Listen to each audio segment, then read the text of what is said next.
हाँ दिया, 2 बज गए क्या? देखिए, देवर जी आते ही होंगे। टीवी सीरियल्स की हर खबर देगा देश का देवर।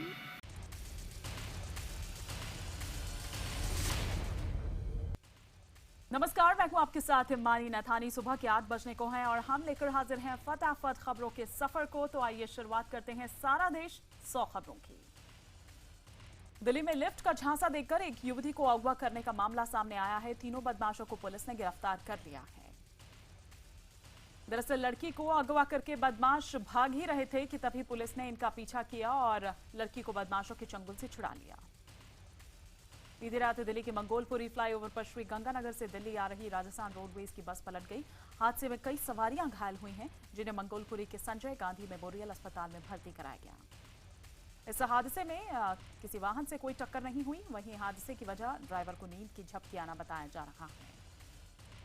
जयपुर के राजा पार्क इलाके में एक ढाबे पर हुई मारपीट का वीडियो सामने आया है। ढाबा मालिक ने ढाबे पर शराब पीने का विरोध किया, जिस पर शराब पी रहे लोगों से उसकी कहासुनी हो गई। ढाबे के मालिक से कहासुनी के बाद शराब पीने वाले लोग वहां से चले गए और थोड़ी देर बाद कुछ और लोगों के साथ वापस आए और ढाबे पर जमकर तोड़फोड़ की। पुलिस ने एफआईआर दर्ज कर ली है। बीजेपी पार्षद पर ढाबे पर हुए हंगामे और मारपीट में शामिल होने का आरोप लग रहा है, लेकिन बीजेपी पार्षद खुद ढाबे के मालिक पर गौमांस बेचने का आरोप लगा रहे हैं।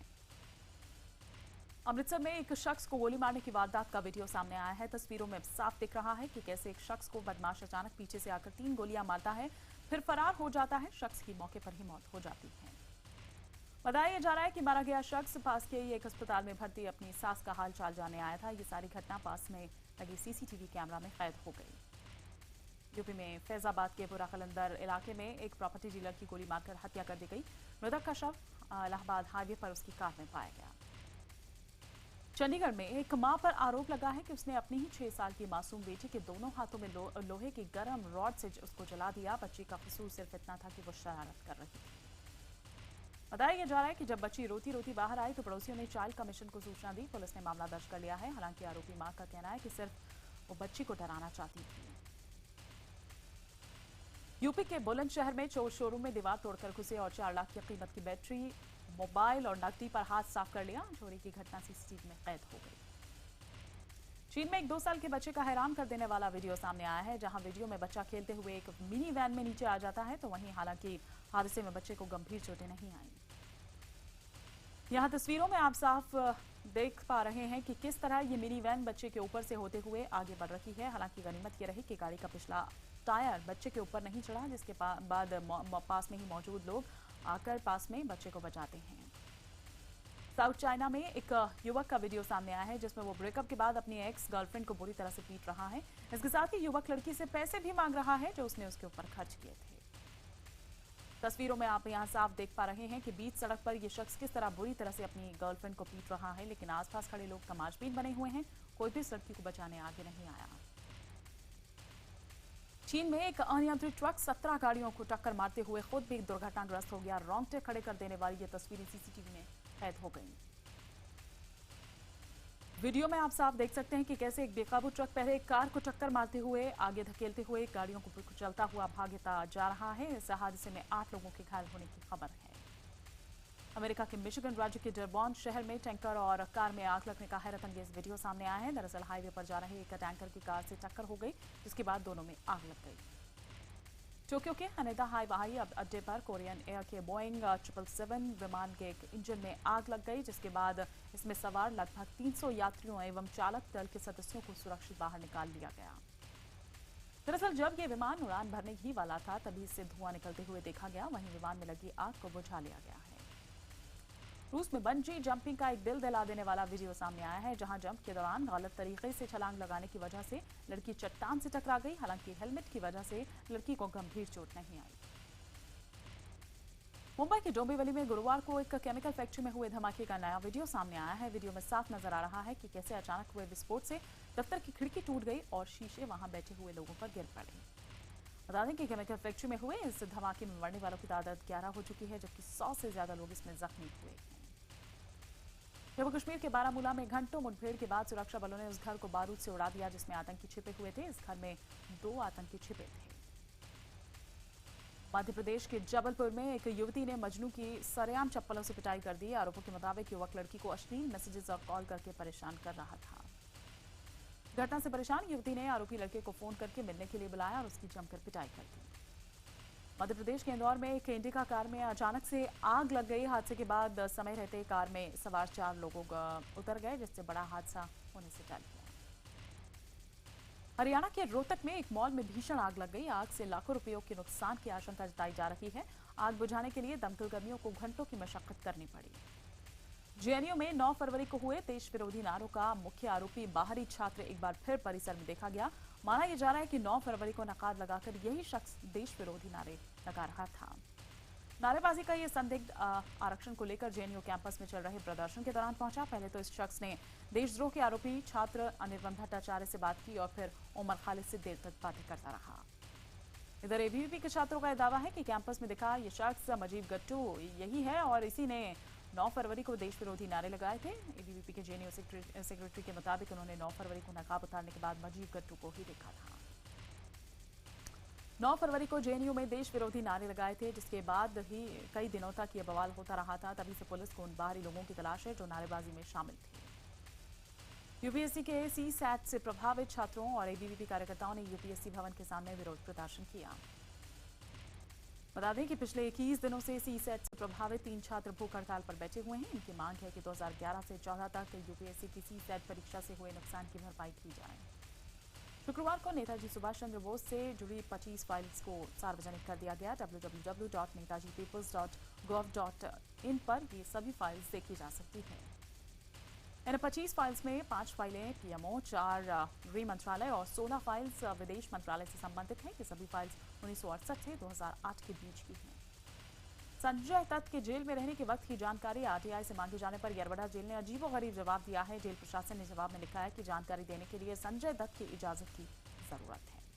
दरअसल संजय दत्त जिस फैक्ट्री में काम करते थे उसकी सीसीटीवी फुटेज आरटीआई के जरिए मांगी गई थी, लेकिन जेल प्रशासन ने जवाब में लिखा कि संजय दत्त ने जेल प्रशासन को चिट्ठी लिखकर निजी जानकारी देने से इनकार करा है। महाराष्ट्र के सचिवालय पर साइबर हमले का मामला सामने आया है। लॉकी रैंसम नाम के एक वायरस ने मंत्रालय के अहम विभागों की कई फाइल्स को करप्ट कर दिया है। वायरस हमले के उच्च स्तरीय जांच के आदेश दे दिए गए हैं। मुंबई में एक कोचिंग क्लास को सही कोचिंग न देने के कारण हर्जाना भरने का आदेश दिया गया है। एक छात्रा की शिकायत पर उपभोक्ता अदालत ने ऑक्सफोर्ड ट्यूटर्स अकादमी के 3,64,000 का हर्जाना देने का आदेश दिया है। छात्रा के परिवार ने कोचिंग संस्थान के खिलाफ शिकायत की थी कि उन्होंने सही तरीके से छात्रों को पढ़ाया नहीं, जिसके चलते 80% पाने वाली छात्रा के 12th में 60% अंक ही नहीं आ पाए थे। मुंबई में लोगों को अस्पताल में खून की भारी कमी से 2-4 होना पड़ रहा है। अचानक अस्पताल में खून की कमी के चलते मरीजों को खासी परेशानियों का सामना करना पड़ रहा है। डॉक्टर्स ने लोगों से रक्तदान करने की अपील की है। IBN7 की टीम ने जब अस्पतालों के खून की कमी के बारे में जानने की कोशिश की तो पता लगा कि भीषण गर्मी के चलते लोगों में डिहाइड्रेशन का दर्द सता रहा है, जिससे लोग रक्तदान नहीं कर रहे। सीबीएसई के 10वीं के नतीजे आज दोपहर 2 बजे घोषित कर दिए जाएंगे। छात्र अपना रिजल्ट www.results.nic.in पर देख सकते हैं। इसके अलावा www.cbseresults.nic.in और cbse.nic.in पर चेक कर सकते हैं। इसके साथ ही ये छात्र IVRS यानी कि इंटरैक्टिव वॉइस रिस्पॉन्स सिस्टम के जरिए भी अपने परिणाम जान सकते हैं। फोन पर अपना रिजल्ट जानने के लिए दिल्ली के छात्र 243-00-699 और इसके अलावा 2812-7030 पर कॉल कर सकते हैं। जबकि देश के जो दूसरे हिस्से के छात्र हैं, सबसे पहले वो दिल्ली का कोड लगाएं 011, उसके बाद यही नंबर 243-00-699। दूसरा नंबर से पहले कोड लगाएं दिल्ली का 011, उसके बाद 2812-7030 पर कॉल कर आप सीबीएसई का 10वीं का रिजल्ट जान सकते हैं। दिल्ली यूनिवर्सिटी में जून से एडमिशन की प्रक्रिया शुरू हो जाएगी। जहां 1 जून से छात्र रजिस्ट्रेशन करा पाएंगे, तो वहीं रजिस्ट्रेशन की आखिरी तारीख और कट ऑफ डेट का ऐलान जल्द किया जाएगा। हरियाणा के कुरुक्षेत्र में हुए बस ब्लास्ट की जांच एनआईए ने शुरू कर दी है। एनआईए की टीम ने घटनास्थल पर पहुंचकर मौके का मुआयना किया। सूत्रों के मुताबिक जांच के लिए बस ड्राइवर से जल्द पूछताछ हो सकती है। वहीं रोडवेज की बस में हुए इस धमाके से जुड़े मामले में हरियाणा सरकार ने अपराधियों की सूचना देने वाले को 10 लाख के इनाम की घोषणा की है। झांसी के रेलवे स्टेशन पर बम की खबर मिलने के बाद हड़कंप मच गया। हालांकि बाद में यह खबर महज एक अफवाह निकली। पुलिस अब कंट्रोल रूम को गलत खबर देने वाले की तलाश कर रही है। यूपी के महोबा में एक गोरा पत्थर खदान में विस्फोट हो गया। इस हादसे में 3 मजदूरों की मौत हो गई। बताया जा रहा है कि विस्फोट के बाद खनन के काम में लगे 5 मजदूर दब गए थे। आंध्र प्रदेश के विजयवाड़ा में तेज हवाओं और बारिश के चलते जनजीवन अस्त व्यस्त हो गया। जहां तेज हवाओं के चलते कई पेड़ गिर गए, वहीं होर्डिंग्स गिरने से कई जगहों पर सड़कें जाम हो गई।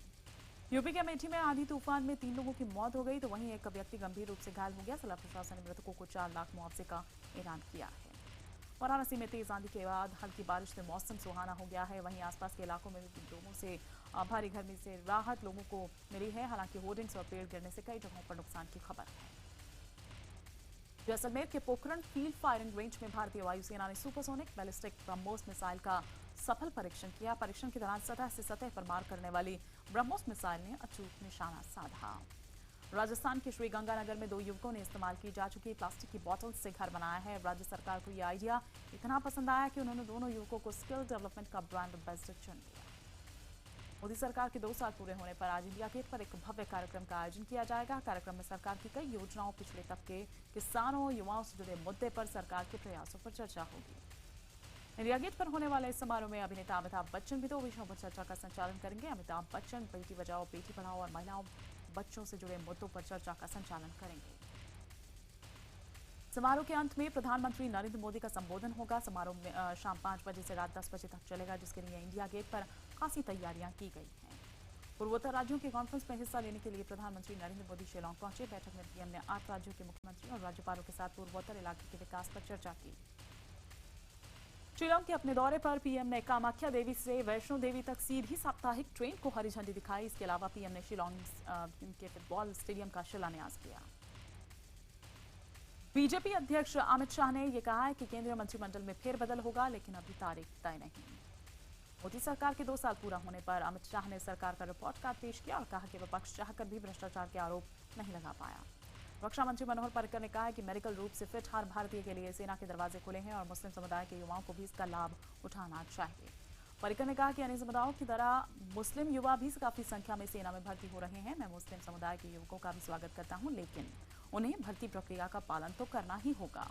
वित्त मंत्री अरुण जेटली ने कहा कि अगर कांग्रेस में नेहरू और इंदिरा जैसा कोई सशक्त नेता हो तो वो पार्टी को ऊपर उठा लेता है, लेकिन अगर नेतृत्व कमजोर हो तो खुद तो नीचे आ ही जाता है और पार्टी को भी ले आता है। असम में जीत से उत्साहित बीजेपी अब उत्तर प्रदेश चुनावों के लिए कमर कस रही है। पार्टी चुनाव से पहले अयोध्या के मुद्दे को फिर से जोर शोर से उठाने की तैयारी कर रही है। बीजेपी इस मुहिम के तहत 10 जून से 1 सप्ताह तक राम जन्मभूमि न्यास के प्रमुख महंत नृत्य गोपाल दास का जन्मोत्सव कार्यक्रम मनाया जाएगा। कार्यक्रम में बीजेपी के कई केंद्रीय मंत्री और वरिष्ठ नेता भी शामिल होंगे। वहीं समाजवादी पार्टी ने बीजेपी के कार्यक्रम पर सवाल उठाते हुए कहा है कि डीएम स्तर पर कार्यक्रम की समीक्षा की जाएगी। समाजवादी पार्टी के मुताबिक अगर कार्यक्रम से भावनाएं आहत हुई तो इजाजत नहीं दी जाएगी। उधर विश्व हिंदू परिषद ने भी अयोध्या में राम मंदिर के मुद्दे को फिर से बड़ा करने की तैयारी कर ली है। वीएचपी राम मंदिर को लेकर 17 और 18 जून को अयोध्या में बड़ी बैठक आयोजित करेगी। इधर अयोध्या के बाद अब नोएडा में भी बजरंग दल का सेल्फ डिफेंस ट्रेनिंग कैंप लगाया गया है। इसमें बजरंग दल के कार्यकर्ता एयरगन और तलवार के साथ दिखे। वहीं आयोजकों ने दावा किया है कि वो 31 साल से ऐसे शिविर लगा रहे हैं। कांग्रेस समेत दूसरे दलों ने ऐसे कैंप पर कार्रवाई की मांग की है। वहीं बीजेपी नेता विनय कटियार को ऐसे शिविरों में कुछ भी गलत नहीं लगता।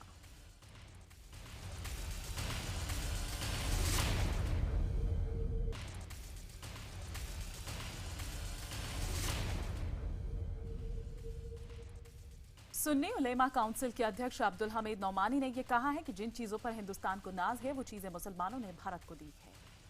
अब्दुल हमीद नौमानी ने कहा है कि हिंदुस्तान में तुलसी पूजा और कमाने के अलावा था क्या। वहीं अब्दुल हमीद के इस बयान की कड़ी निंदा हो रही है। कांग्रेस उपाध्यक्ष राहुल गांधी आज दिल्ली में विरोध प्रदर्शन करेंगे। राजधानी में बिजली और पानी की समस्या के मुद्दे को लेकर राहुल आम आदमी पार्टी की सरकार और बीजेपी के खिलाफ प्रदर्शन करेंगे। राहुल गांधी के नेतृत्व में ये विरोध प्रदर्शन दिल्ली के समता घाट से राजघाट तक किया जाएगा, जिसका आयोजन दिल्ली प्रदेश कांग्रेस ने किया है। ममता बनर्जी ने लगातार दूसरी बार पश्चिम बंगाल के मुख्यमंत्री पद की शपथ ली। ममता बनर्जी को राज्यपाल केसरीनाथ त्रिपाठी ने शपथ दिलाई। ममता के अलावा 41 और मंत्रियों ने शपथ ली। ममता के मंत्रिमंडल में इस बार 18 नए चेहरों को मौका दिया गया है। शपथ ग्रहण समारोह में अरुण जेटली, नीतीश कुमार, लालू प्रसाद यादव, अरविंद केजरीवाल समेत कई बड़े नेता शामिल हुए। नेशनल कॉन्फ्रेंस के नेता और जम्मू कश्मीर के पूर्व मुख्यमंत्री फारूक अब्दुल्ला राष्ट्रगान के दौरान फोन पर बात करते हुए नजर आए। फारूक अब्दुल्ला ममता बनर्जी के शपथ ग्रहण समारोह में शामिल होने कोलकाता पहुंचे थे। जम्मू कश्मीर विधानसभा में कांग्रेस नेशनल कॉन्फ्रेंस और निर्दलीय विधायक इंजीनियर रशीद ने जमकर हंगामा किया। हंगामे के दौरान विधायकों ने जमकर नारेबाजी की और पोस्टर्स लगाए। नेशनल कॉन्फ्रेंस और इंजीनियर रशीद ने पिछले दिनों हंदवाड़ा में फायरिंग के मामले की जांच रिपोर्ट के नाम पर हंगामा किया, जबकि कांग्रेस ने खाद्य सुरक्षा कानून को लेकर लागू करने की बात पर हंगामा किया।